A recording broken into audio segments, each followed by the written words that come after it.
तो भारोपीय भाषा परिवार तो बहुत विस्तृत है, उधर यूरोप वाला चला गया। अब उसी में से जो कुछ लोग इधर आए हैं आर्य लोग, तो भारोपीय भाषा परिवार में हम एक आर्य भाषा परिवार निकालते हैं। अब इसका मतलब नहीं कि नया हो गया, मतलब कुछ लोग यहाँ आए हैं, विस्तृत क्षेत्र है, तो हम अपने भारत के लिए हम उसमें क्या यूज करते हैं, आर्य भाषा परिवार। तो ऐसा अगर कहीं दिखे तो आपको परेशान नहीं होना है, वो भारोपीय भाषा परिवार का एक भाग है जो कि आर्य लोगों द्वारा बोली जा रही है। और हिंदी का कहीं ना कहीं जो पूरा हम चयन देख रहे हैं वो सब के सब आर्य भाषा परिवार में हम उसको रखते हैं। तो अगर ऐसा कुछ लिख दिया जाए आर्य भाषा परिवार, तो हम कहां से लेके जाएंगे, आर्यों से लेके आएंगे। ठीक है,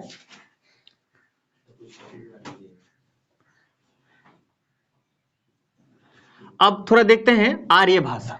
आपको पता है मध्य एशिया से आए थे, और आर्य भाषा कितने प्रकार के हैं और भी बहुत सारी भाषाएं का क्रम क्या है उसको हम देखते हैं। तो देखो आर्य भाषा जो है, इसमें सबसे पहले आता है प्राचीन आर्य भाषा, मध्यकालीन आर्य भाषा और आधुनिक आर्य भाषा। ठीक है, अगर संस्कृत का क्रम देखो तो हमने आपको अगले क्लास में बताया था कि 1500 ईसा पूर्व, बीसी लिख दें, बिफोर कॉमन एरा, है ना, से लेकर 1000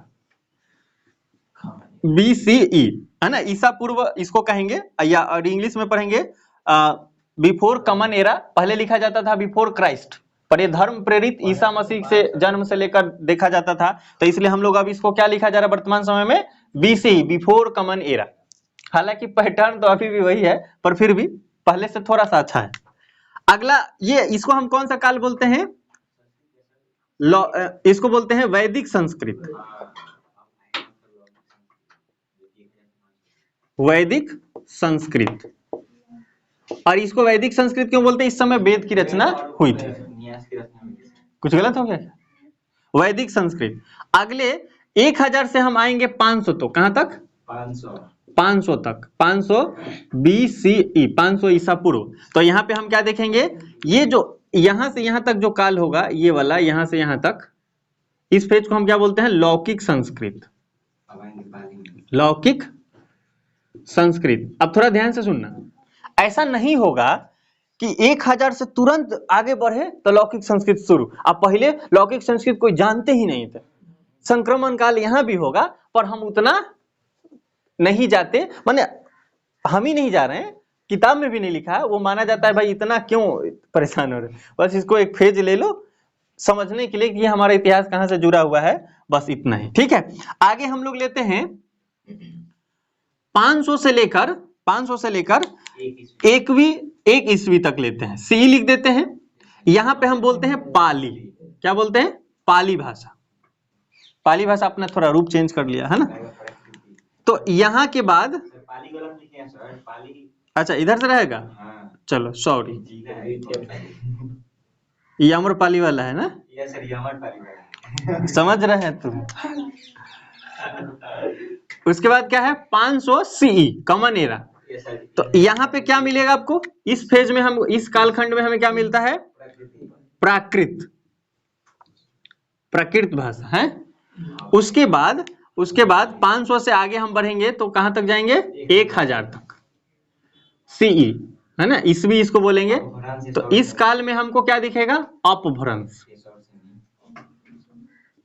अपभ्रंश, ठीक है, अपभ्रंश। और अपभ्रंश के बाद यहां पर हम आगे बढ़ेंगे तो हमको मिलेगा हिंदी। क्या मिलेगा, हिंदी। और इसको हम 1000, अच्छा हिंदी से पहले औहट लिख लेते हैं, पहले औहट। तो औहट जो है वो कहां से कहां तक है, 1000 से लेकर 1100 तक। और अच्छा औहट को ना हम यहां से मानते हैं 900 से ही मानते हैं, है ना, 900 से लेकर 1100 तक 200 वर्षों का काल है, औहट बोला जाता है 900 सीई। ठीक है, औहट को थोड़ा ध्यान रखना है। और इस जोन को हम क्या बोलते हैं, संक्रमण जोन बोलते हैं, कि यहाँ दोनों भाषा बोली जा रही है। अब थोड़ा अब मॉडर्न में आएंगे तो थोड़ा उतना तो पता होना चाहिए, कंसेप्ट भी तो देना है ना कि भाई संक्रमण काल भी चल रहा है, तो इधर भले नहीं देंगे पर यहाँ थोड़ा दिखाएंगे, और ये मान लेंगे कि इधर भी ऐसा ही हुआ होगा। तो औहट का काल कहाँ है, 900 से लेकर 1100, और 1100 से अब तक अब तक क्या होगा, 1100 से अब तक, अब तक ये जो काल होगा ये हमारा होगा हिंदी का, है ना। ये जो काल होगा हमारा होगा हिंदी का, हमारी प्यारी भाषा हिंदी, जिससे जुड़ी हमारी आशा, है ना। याद नहीं आ रहा है, नहीं तो एक हमने लाइन पढ़ा था इससे लिए, जिसमें हमने सारे ख्वाब बुने, जिसमें, है ना, ऐसे करके, और फिर वो है हमारी हिंदी भाषा, ऐसे करके आता है। कभी मिलेगा तो फिर याद दिलाना हमें भी। जिसमें हमने सभी ख्वाब देखे, जिससे जुड़ी मेरी हर आशा, वह है मेरी हिंदी भाषा। तो अब इस पेज को थोड़ा सा ध्यान से देखो, ये क्रम आपको याद रखना है। हमने इसमें क्या हौच पौच कर दिया है। कैसे किया है, डेट भी डाला है, फिर भाषाएं भी डाला है, पर बहुत सारे जगह पे आप क्या देखोगे, वैदिक संस्कृत, लौकिक संस्कृत, पाली, प्राकृत, अपभ्रंश, अवहट, हिंदी, उसमें कालखंड नहीं जोड़ते, पर हम लोग समझ रहे हैं ना, क्लास में है, तो इसलिए इसको पूरा हम लोग करके देख रहे हैं। तो डेट याद रखना है कि कब से कब कालखंड है। अब देखो जो आपका पीडीएफ है, जो आपका नोट्स है, उसमें क्या लिखा है, अब इस तरह से करने के बाद लिखा जाएगा वैदिक संस्कृत, फिर लिखेगा इसका कालखंड 1500 से 1000 BCE है, ईसा पूर्व है। फिर उसमें लिखा जाएगा कि इसमें वेदों की रचना हुई थी, ब्राह्मण, आरण्यक, उपनिषद की रचना हुई थी। तो इसको थोड़ा ध्यान रखना है, it is very important also.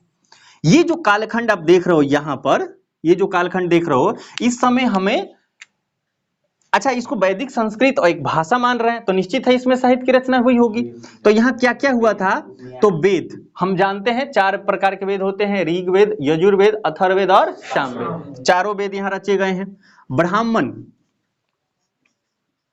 ब्राह्मण की भी रचना की गई हुई, और यहाँ पे अरण्यक, अरण्यक की भी रचना की गई है, और उसके बाद उपनिषद, उपनिषद की भी रचना की गई। अब तुम कहोगे ये सब क्या लिख दिए, ऊपर ऊपर जा रहा है, तो मैं तुम्हें बताऊं, वेदों को समझने के लिए आगे बढ़ाया गया और कुछ लिखा गया, उसको बोला गया ब्राह्मण। और ब्राह्मण भी तो आम आदमी को समझ नहीं है, तो उसको भी थोड़ा और आगे बढ़ाया गया, सिंपल किया गया। तो अरण्यक जंगल से जुड़ा हुआ है, जंगल में ऋषि मुनि ने लिखे, और इसमें बहुत सारा कमियां तब तक हो गई, तो फिर उपनिषद लिखे गए उन कमियों को दूर करने के लिए। ठीक है, कोई दिक्कत, तो हमको ये बात समझना है। अब बात करते हैं लौकिक संस्कृत की। तो लौकिक संस्कृत के समय रामायण, रामायण और महाभारत, महाभारत जैसे काव्यों की रचना हुई है। आगे देखते हैं पाली में, पाली में क्या हुआ है, कोई बताएगा। पाली में सर बहुत से जैन, इसमें हुआ पाली में बौद्ध धर्म से, और यह है प्राकृत में जैन धर्म। यानी जो गौतम बुद्ध हैं, तो बुद्ध के जो सभी उपदेश हैं, बुद्ध के उपदेश, तो बुद्ध के उपदेश जो हैं इसी भाषा में लिखे गए हैं। तो आपको ध्यान रखना है कि बुद्ध का जो उपदेश है वो किस भाषा में लिखे गए हैं, तो पाली भाषा में लिखे गए हैं, और ये बुद्ध का काल है। ठीक है, और इसके बाद प्राकृत जो समय है, ये महावीर, जो जैन धर्म है ना, ये किस धर्म से संबंधित होगा समय, जैन धर्म। और ये बौद्ध धर्म वाली बातें होगी, बौद्ध धर्म, बौद्ध धर्म। तो जो बौद्ध धर्म से संबंधित जो साहित्य है, लिटरेचर है, वो सब इस पाली भाषा में लिखी गई है, अधिकांश भाषा। और इसी पाली भाषा के दौरान सम्राट अशोक थे, और सम्राट अशोक साहब क्या किए, आम लोगों को बताने के लिए स्तंभों का निर्माण किया, जिसको अशोक स्तंभ कहते हैं, है ना।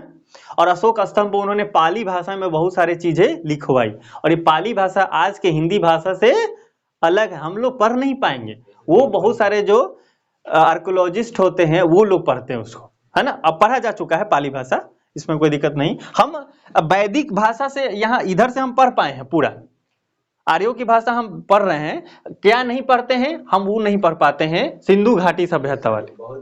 ठीक है, तो इधर की सारी बातें हम पढ़ पाते हैं। तो पाली भाषा, उसके बाद अभी क्या, हम कहने का मतलब हम नहीं, हमको नहीं आता इस जो हमारे देश में जो विद्वान है वो लोग पढ़ते हैं, इसमें क्या लिखा है बातें समझ में आती है।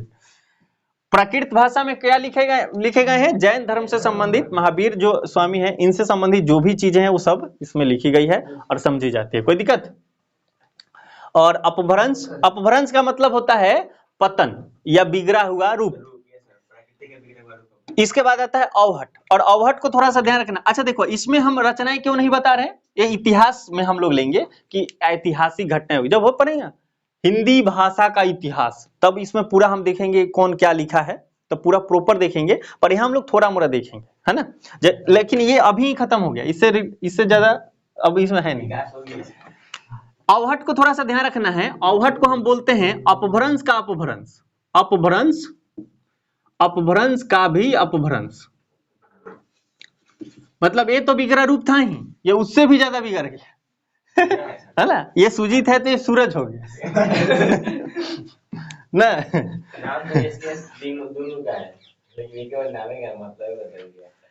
हाँ, अब थोड़ा सा यहाँ पे हम लोग ले रहे हैं हिंदी को। देखोगे हिंदी को भी हम 3 भागों में बांटते हैं। हिंदी को कितने भागों में बांटते हैं? 3 भागों में बांटते हैं। इसको बोलते हैं प्राचीन हिंदी, मध्यकालीन हिंदी, और उसके बाद आता है आधुनिक हिंदी। ठीक। और ये जो प्राचीन हिंदी है इसका जो कालखंड है वो हम 1100 से लेकर 1400 ईस्वी मानते हैं। ईस्वी मतलब कॉमन एरा। ठीक। मध्यकालीन जो होता है वो 1400 से लेकर हम 1850 तक मानते हैं, और ये जो है 1850 से अब तक,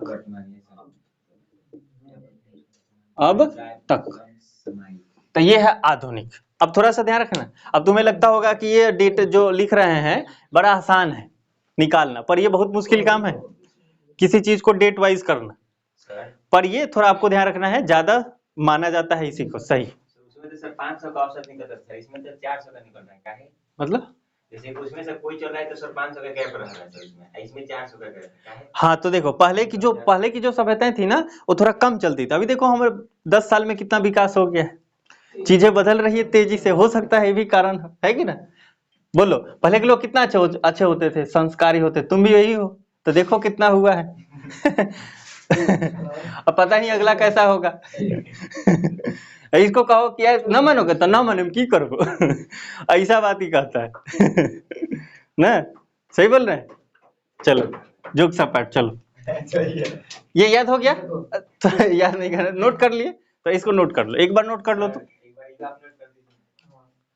इसको नोट करिए थोड़ा जल्दी से। हो गया? कितना लेट लगाते हो। अच्छा, इसमें एक बात तो हम लोग छूट ही दिया, आर्य भाषा कहां से कहां तक है। तो देखो ये 1500 से 1000 तक जो है ना, ये जो समय है इसको हम बोलते हैं प्राचीन आर्य भाषा। ये पीरियड जो है पूरा 1500 से ज्यादा हो गया नहीं है ना, ज्यादा हो गया। 500 तक नहीं जाना है, 1000 तक। रुको, वैदिक तक तो जाना ही है। ठीक तो है, ठीक है। ये 1500 से लेकर कहां तक जाना है? 500 BCE ईसा पूर्व तक ले हम इसको मानते हैं प्राचीन आर्य भाषा। और मध्यकालीन आर्य भाषा कहां से होती है? पाली से लेकर सीधे अवहट तक जाना है। कहां तक? 11 तक, अवहट तक। ये हो गया पूरा मध्यकालीन आर्य भाषा। और उसके बाद जो अभी चल रहा है हिंदी का जो भी पूरा फेज है उसको हम बोलते हैं आधुनिक आर्य भाषा। ठीक है। और आधुनिक आर्य भाषा में केवल हिंदी नहीं है, असमिया, उड़िया, ये सब है उसमें। पर हिंदी, अब यह तो ग्राफ हिंदी के लिए है ना।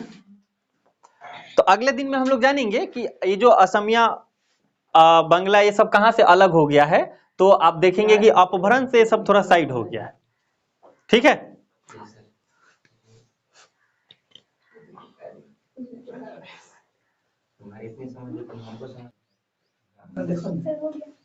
हाँ, थोड़ा यहाँ देखो,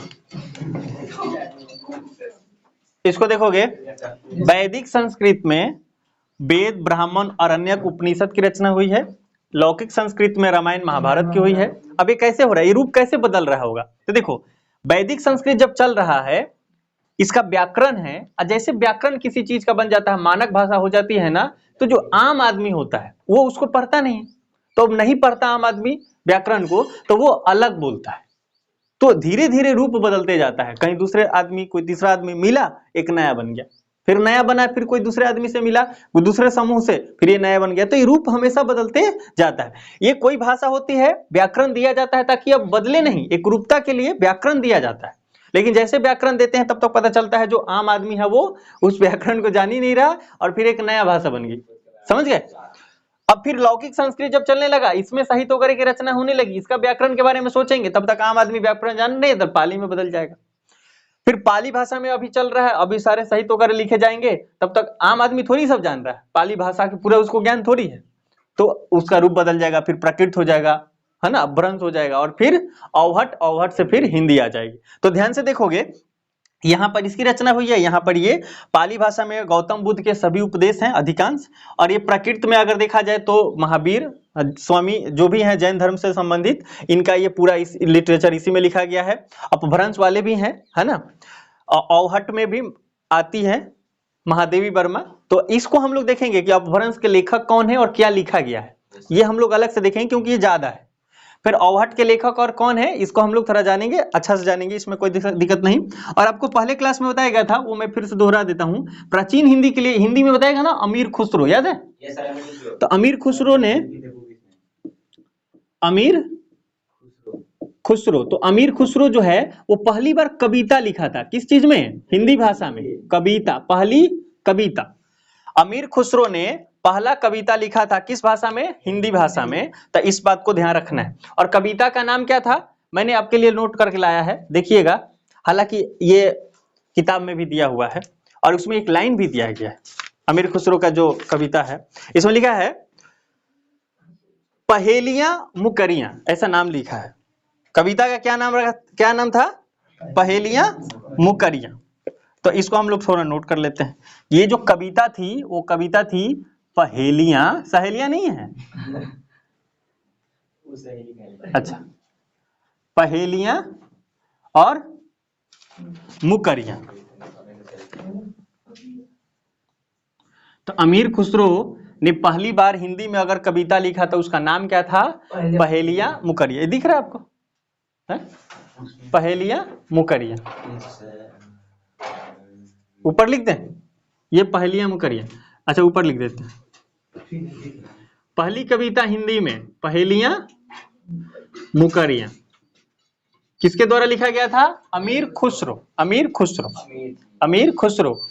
और उसका लाइन पढ़ते हैं, किताब में दिया है, एक थाल मोती से भरा, सबके सिर पर औंधा धारा, चारों ओर वह थाली फिरे, मोती उससे एक न गिरे, ऐसा लिखा गया है। तो ये कविता का कुछ लाइन यहाँ दिया गया है। पहेलियां मुकरियां, क्या बोले?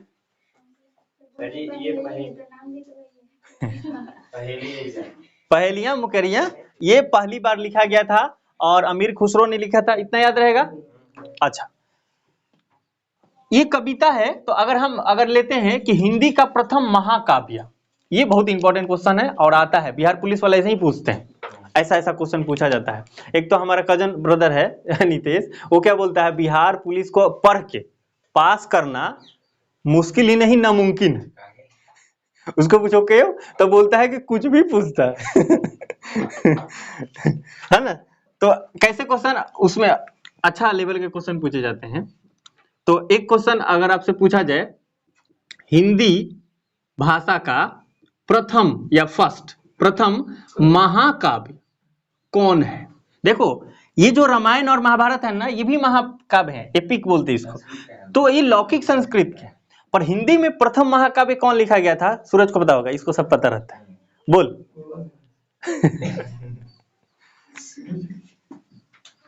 बोलो।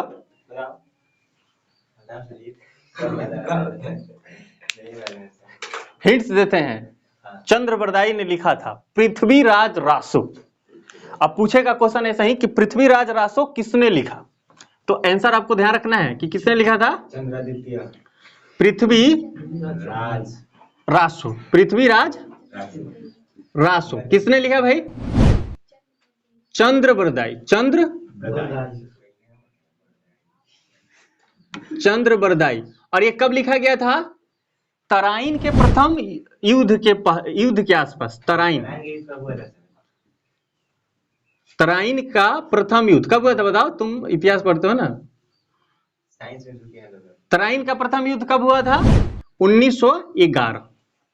तो तराइन का प्रथम विश्व युद्ध नहीं, तराइन का प्रथम युद्ध 1911 में हुआ है और इसका जिक्र इसमें है पृथ्वीराज रासो। अच्छा, ये जो तराइन का युद्ध हुआ था किसके बीच हुआ था? दो आदमी के बीच में। तो पृथ्वीराज चौहान वर्सेस मोहम्मद गौरी। मोहम्मद इसी में आएंगे सर जी 1900। अच्छा सॉरी हम ये सोच रहे हैं कि ये घड़ी कहीं आ गई। 1191, ये थोड़ा सा ना इधर हो गया था, 9 पहले आ गया था। 1911 तो बहुत अभी तो वर्तमान, अरे ब्रिटिश वाला बात हो। ठीक है, this is the common sense. पर बहुत बड़ा कॉमन सेंस नहीं है, पर मिस्टेक से बच गए, नहीं तो पता चलता कुछ लोग वही लिख लेते है कि ना। वो लड़का था, उसको बोले कि मतलब फास्फोरस नहीं होता काली मिट्टी में क्यों तो बोला आग लग जाएगा उसमें, झाड़ में आग लग जाएगा। तो समझाने के लिए मैं बोला तो वही लिख लिया। तो यहाँ देखोगे तराइन का प्रथम युद्ध कब हुआ था? 1191 में। किसके बीच हुआ था? पृथ्वीराज चौहान वर्सेस मोहम्मद गौरी। और ये इंपॉर्टेंट है, इसलिए मैं आपको बता रहा हूं, चूंकि हिंदी का यह प्रथम महाकाव्य है, ऐसे कई चीजें लिखी गई है, पर ये बार बार यही पूछा जाता। क्यों? क्योंकि कोई भी समझेगा या राइट क्वेश्चन पूछने वाला पूछेगा कि भाई प्रथम महाकाव्य अगर नहीं पता है किसी को तो फिर क्या उम्मीद कर सकते। तो आपको भी पता है, फर्स्ट नहीं तो लास्ट है, प्रथम राष्ट्रपति कौन था और अभी कौन है, यही तो पूछा। बीच में कौन है कौन, ये कौन जानता। बहुत सारे लोग नहीं पढ़ते। अब जिसको उसी से रिलेटेड एग्जाम देना होगा तो वो पढ़ेंगे। तो हिंदी का प्रथम महाकाव्य कौन है? पृथ्वीराज रासो, चंद्रबरदाई ने लिखा था तराइन के युद्ध के समय।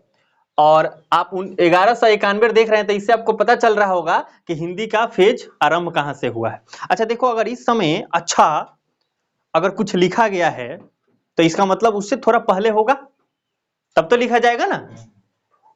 तो अगर हम 11 से माने तो 91 ईयर में तो माना जाएगा कि हाँ विकसित हो गया होगा लिखने जैसा। तो इसलिए हम लोग कहां से अवहट को कहां से कहां तक मानते हैं? 900 से लेकर 1100, और 1100 के तुरंत बाद अब हिंदी सोचने लगते हैं। ठीक है, लेकिन ये किस में आएगा? प्राचीन हिंदी में आएगा, ये पूरा के पूरा प्राचीन हिंदी में आएगा। तो ध्यान रखना, it is very important. Prithviraj Raso किसने लिखा? चंद्रबरदाई। कब लिखा था? तो तराइन का जो युद्ध हुआ था 1191 में, उसी के समय ये लिखा गया था। और तराइन का युद्ध किसके बीच हुआ था? पृथ्वीराज चौहान और मोहम्मद गौरी। अब कहोगे इतिहास पढ़ा रहेगा, भाई इतिहास नहीं पढ़ा रहे उससे जुड़ा हुआ था कि कुछ फंसे लॉकिंग रहे। अच्छा, यहाँ पे कुछ हम राइटर्स देखते हैं, कालिदास और सूरदास। कालिदास और सूरदास जो हैं वो मध्यकालीन हिंदी के ये राइटर है ना, राइटर कह दे रहे हैं। ये यहाँ के हैं कालिदास और सूरदास, मध्यकालीन के। अब देखो, जब हम मध्यकालीन पढ़ेंगे ना हिंदी साहित्य का इतिहास, तो उस समय हम प्रॉपर पढ़ेंगे इसको, कौन राइटर किस क्या क्या लिखा गया है, पूरा हम लोग लिस्ट जानेंगे। पर ये अभी इसलिए जान रहे हैं कि थोड़ा पता रहे। ठीक है, तो आधुनिक का कोई बता दो, आधुनिक का कोई बता दो कि आधुनिक का कौन है? आधुनिक के कोई राइटर? संस्कृत में बताइए तो कैसे होता है? पंडित समारोह हो गया, रामविलास शर्मा हो गया, मिथिलेश कुमार मिश्र, महादेवी वर्मा और निराला। आप उसमें लिख दोगे, दो लोगों को लिख दोगे, महादेवी वर्मा और निराला। सर प्रेमचंद सबका बातें हैं लोग सर, कालिदास तुलसीदास सबका बातें हैं। अरे तो ये कालिदास तुमको ये ना दिख रहा है? पिटाओगे कहाँ लिख लिया करो है ना। तो ये सारी चीजें इसमें है। अगले क्लास में हम लोग ये जानेंगे कि अपभ्रंश के में कुछ राइटर और उसको कुछ रचनाएं, रचना और रचनाकार जानेंगे। अवहट के रचना और रचनाकार, और हिंदी के भी रचना और रचनाकार हम जान लेंगे। हालांकि यह जो भाग है वो हिंदी साहित्य के इतिहास का है, तो कोई नहीं, हमको पढ़ना है, कोई दिक्कत नहीं। और देखो, कुछ लोग को ये लग रहा होगा थोड़ा भास्ट, पर मैं आपको बता दूं, अगर मैं वर्णमाला पढ़ाता आपको ज्यादा समझ आता। क्यों? क्योंकि आप उसको पहले से पढ़े हो, रिवाइज होता। पर ये एकदम टोटली नया है, तो इसलिए आपको स्ट्रेस नहीं लेना है। थोड़ा कम भी समझ में आया होगा तो एक दो बार रिवाइज करेंगे तो हो जाएगा, पर इसको छोड़ नहीं सकते, है कि नहीं? क्योंकि हर किताब के पहला चैप्टर यही होता है ना। और मुझे नहीं पता कि राइटर क्यों ऐसा गुस्ताखी करते हैं, मतलब कोई भी चैप्टर किताब उठाओ उसमें पहला चैप्टर ऐसा होता है ना, ओहो। इंटर का मैथ्स तुम पढ़ोगे ना, कोई टीचर पहला चैप्टर नहीं पढ़ाता, अगर बहुत अच्छा टीचर है तो पढ़ा देता है, नहीं तो वो सीधा दूसरा से स्टार्ट करता, पहले से पूछोगा इसमें है कहाँ इसमें नहीं है। हाँ, तो थोड़ा सा दिक्कत है। हम तो 10.1 से स्टार्ट फंक्शन फलन वगैरह है 12 क्लास के मैथ में, तो पहला चैप्टर बहुत सारे लोग छोड़ के पढ़ाते हैं।